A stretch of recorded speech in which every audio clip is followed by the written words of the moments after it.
The briefing room was cold, sterile, like all S.I.N. facilities. Director Stone, his face etched in shadow, laid out the mission. A UFO, Northern Alaska. Our objective, investigate and neutralize. Simple. He lied.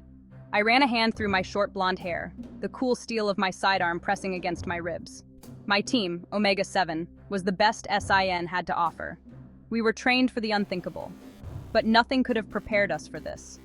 This mission felt different. The air crackled with tension. The unknown hung over us like a shroud. We were walking into the jaws of hell. And I, for one, was not sure I'd be coming back. The modified V-22 Osprey hummed with power. Its stealth technology rendered us invisible to radar, a ghost in the sky. The digital displays flickered with data, the green glow reflecting in my icy blue eyes. I checked my sidearm, a sleek, customized Sig Sauer P320. Beside me, my teammate Jackson fiddled with his combat knife, his face grim. We all felt it, the weight of the unknown pressing down on us. The Osprey dipped, the roar of the engines echoing in my ears. We were descending into the Alaskan wilderness, into the unknown. My heart pounded against my ribs. Fear, excitement, I couldn't tell the difference anymore. The Alaskan wilderness stretched before us, a vast expanse of white. Snow and ice as far as the eye could see. The Osprey landed softly, its presence a dark smudge against the pristine landscape. The air was bitterly cold, biting at any exposed skin. We moved quickly, our breath forming clouds in the frigid air. Our objective, a crashed UFO, reported by a group of terrified fishermen. The silence was unnerving, broken only by the crunch of our boots on the snow. We were alone, or so we thought. The first sign of trouble was a faint metallic hum. It vibrated through the air, through the ground, through our very bones. The metallic hum intensified. We fanned out, weapons drawn, our senses on high alert. The air crackled with static electricity. Something was coming. Then we saw it. The UFO, half buried in the snow, its metallic hull reflecting the weak sunlight. It was unlike anything I had ever seen. Alien. Hostile. A hatch hissed open. Shadows moved within. My grip tightened on my Sig Sauer. This was it. Out of the shadows they came. Tall, skeletal figures. Their eyes glowed with an eerie internal light. Aliens.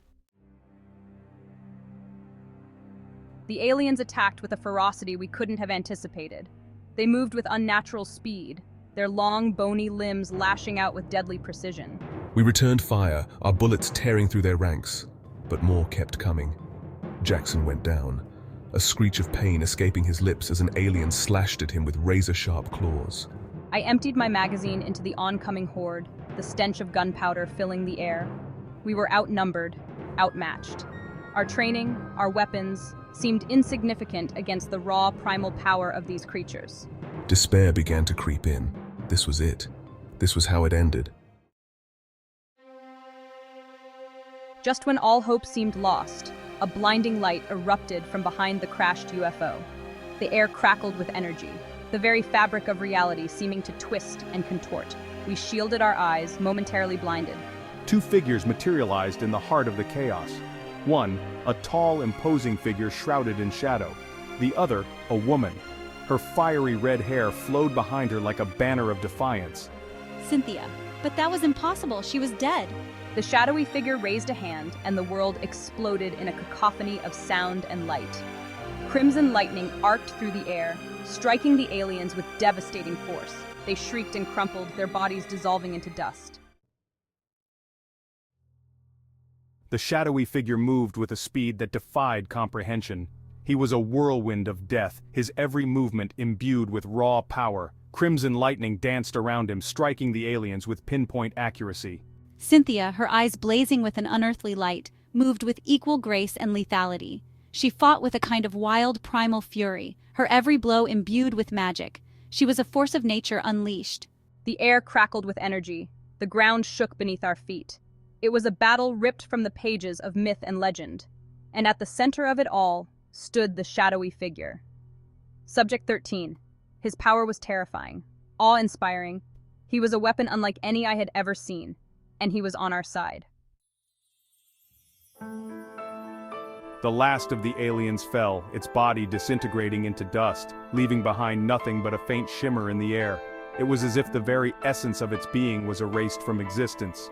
The air, thick with the smell of ozone and burnt flesh, began to clear. The remnants of the battle hung heavy in the atmosphere, a grim reminder of the fierce struggle that had just taken place. Silence descended once more upon the desolate landscape. The once chaotic battlefield was now eerily quiet, the only sound being the soft whisper of the wind across the snow. Subject 13 turned towards the crashed UFO, his eyes narrowing as he assessed the damage. The alien craft lay in ruins, a testament to the power that had been unleashed upon it. He raised his hand, and the air around him crackled with energy.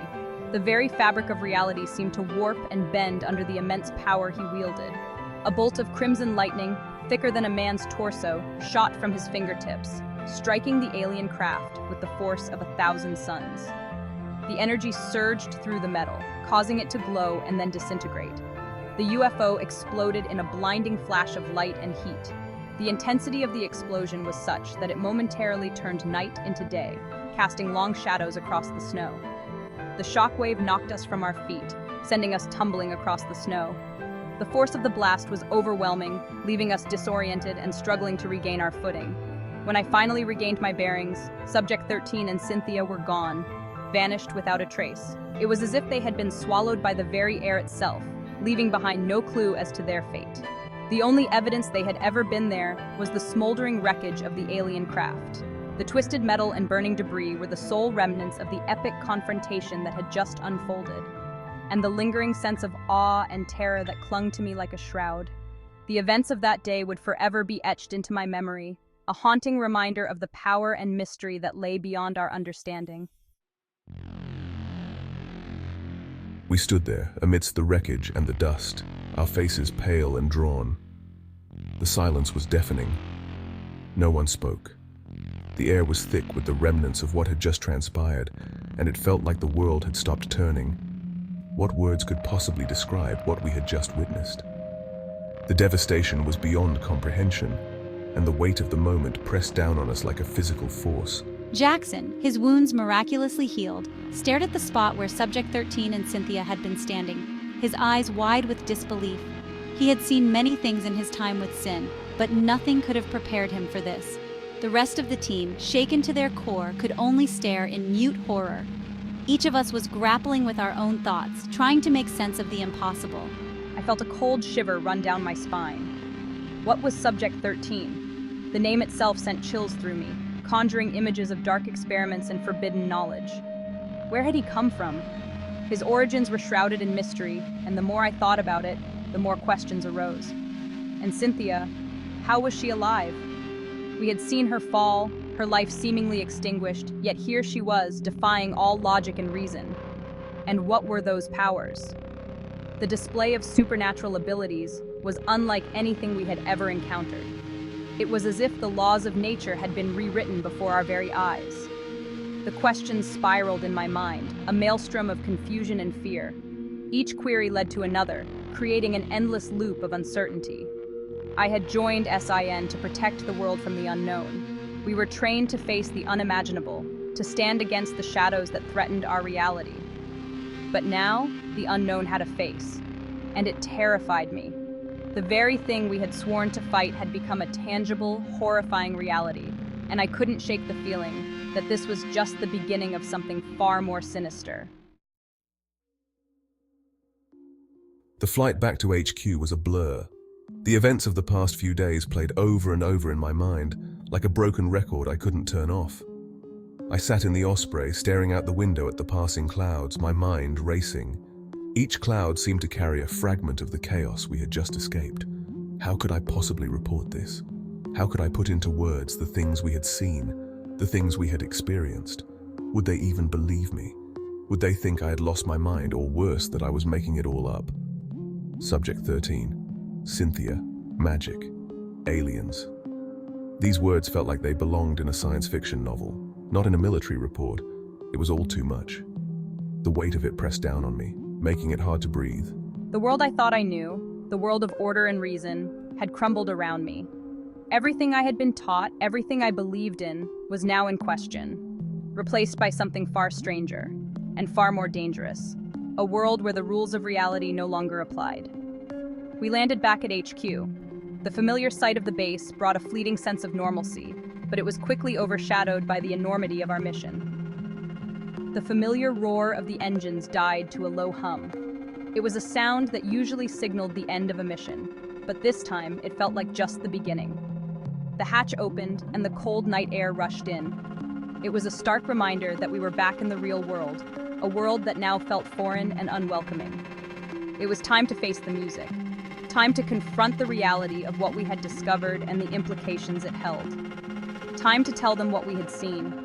The debriefing room was filled with tense faces, all waiting for answers that I wasn't sure I could provide.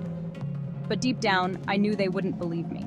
They couldn't. The truth was too outlandish, too far removed from their understanding of the world. Because to believe would be to admit that everything they thought they knew was wrong. It would mean accepting a new reality, one filled with uncertainties and dangers. And the truth, as I was quickly discovering, was far more terrifying than they could possibly imagine.